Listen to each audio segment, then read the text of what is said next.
The room had always been there, waiting. It sat at the end of a narrow hallway in the old boarding house, its door slightly darker than the others, as if it had absorbed more years than the rest. Most people passed it without noticing. Some noticed and chose to forget. Mira noticed and remembered. She moved into the boarding house on a winter evening when the city seemed tired of itself. Streetlights flickered like uncertain thoughts, and the air smelled of dust and rain. Mira carried only one suitcase and a small box of books. She had learned long ago to travel light, both in belongings and in expectations. The landlady, Mrs. Farah, handed her the key with a practiced smile.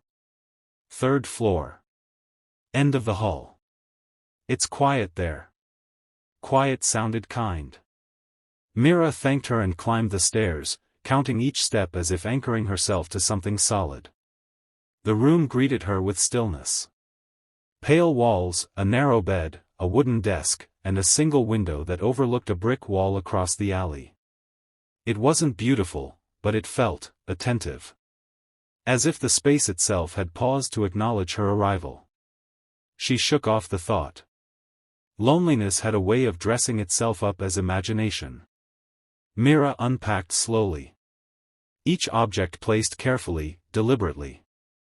She had learned that kindness often began with small acts of care, even toward oneself.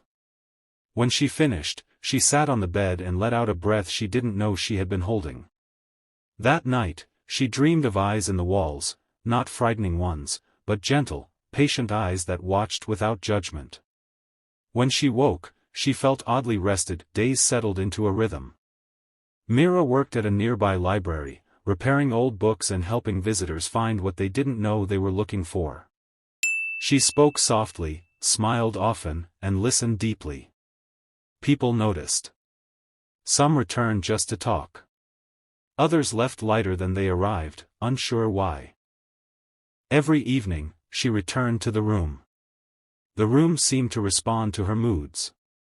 On days when she felt heavy, the air felt warmer. When she felt hopeful, the light from the single window appeared brighter, reflecting off the walls in subtle ways. Mira never told anyone about this. Some things, she knew, lost their magic when explained. Across the hall lived an old man named Yusuf. He rarely left his room, except to collect mail or boil water for tea. His back was bent, his hands trembled, and his eyes carried a sadness that seemed older than his body. One evening, Mira found him sitting on the stairs, struggling to breathe. She knelt beside him without hesitation. "May I help you?" He nodded, ashamed, as if his weakness were a burden he needed to apologize for. Mira helped him up, step by step, until they reached his room. She stayed until his breathing steadied, then made him tea the way her mother once made for strangers, strong, with a little honey. "You didn't have to," Yusuf said. "I wanted to," Mira replied simply. From that day on, she checked on him every evening. Sometimes they talked. Sometimes they sat in silence. Both felt equally important. The room watched. It watched Mira leave early each morning and return late each night. It watched her hands tremble the first time she laughed with Yusuf, realizing how long it had been since she'd shared anything with another human being.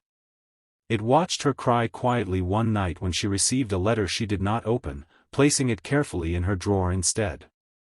The room remembered. Weeks passed. Then months. Other tenants came and went. A young couple argued loudly and left. A student stayed for 3 weeks and disappeared without saying goodbye. Through it all, Mira remained constant. One night, a storm hit the city. Rain battered the windows, and the power went out. The hallway filled with uneasy whispers and half-lit candles. A child cried somewhere on the second floor. Mira wrapped herself in a shawl and stepped into the hallway. She followed the sound to a small girl sitting outside her room, hugging her knees. "My mama went to work," the child said between sobs. "She hasn't come back." Mira sat beside her. "Do you want to sit with me for a while?" The girl nodded. They went to Myra's room. The candlelight softened the walls, making them glow. The girl relaxed almost instantly, her breathing slowing, her shoulders dropping. "It feels nice in here," she whispered. Myra smiled. "I think the room likes company." They talked about small things, favorite colors, favorite foods, favorite dreams. When the mother finally returned, soaked and apologetic, the child didn't want to leave. "Can I come again?" she asked. "Anytime," Myra said. The room watched kindness ripple outward. Soon, people began to linger in Myra's room. Not all at once, not officially. Just small visits. A cup of tea shared. A book borrowed. A quiet conversation after a long day. No one could quite explain why they felt safe there. The room listened. It listened to confessions whispered late at night. To laughter that surprised itself by existing. To grief that finally found space to breathe. And it gave something back, not in words, but in presence.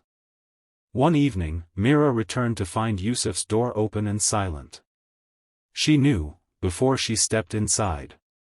He lay peacefully on his bed, his face calm, as if he had finally set down a heavy load. On the table beside him was a small envelope with Myra's name. Her hands shook as she opened it. "Thank you for seeing me," the letter read. "Most people looked past me. You looked at me. I was less alone because of you." Myra sat on the floor and cried until her chest ached. When she returned to her room that night, it felt different. Deeper. As if it, too, mourned. She spoke aloud, unsure why. "We did our best." The room held the sound gently. After Yusuf's passing, Myra noticed something else. The room no longer only watched, it seemed to remember everything that had happened within its walls. The kindness, the sorrow, the healing. It carried them like layers of warmth. Myra realized then that rooms, like people, were shaped by what they witnessed. And this one had witnessed kindness, again and again. One afternoon, Mrs. Farah knocked on Myra's door. Her expression was tired. "I may have to sell the building," she said quietly. "The city is changing. I'm getting old." Myra felt a pang she hadn't expected. The thought of the room empty, erased, felt like a loss she couldn't name. That night, she sat on the bed and spoke to the room as if it were an old friend. "You've done good," she whispered. "Whatever happens, thank you." The room answered, not with words, but with a feeling so complete it brought tears to her eyes. A sense of having mattered. Days later, something unexpected happened. A local community group approached Mrs. Farah. They wanted to preserve the building, turn it into shared housing for people who needed a safe place to land. They had heard stories. Stories of warmth. Of a room where people felt seen. Myra never told anyone how those stories began. The boarding house stayed. Time moved forward, as it always does. Myra grew older. Some nights she slept elsewhere, some nights she returned. New faces came. New stories unfolded. But the room remained what it had become. A place that watched back, not with judgment, not with demands, but with the quiet understanding that kindness, once given, never truly disappears. It settles into walls, into memories, into people who carry it forward without realizing where it began. And if you ever find yourself at the end of a hallway, standing before a door that feels like it's waiting for you, don't be afraid. Some rooms remember how to care.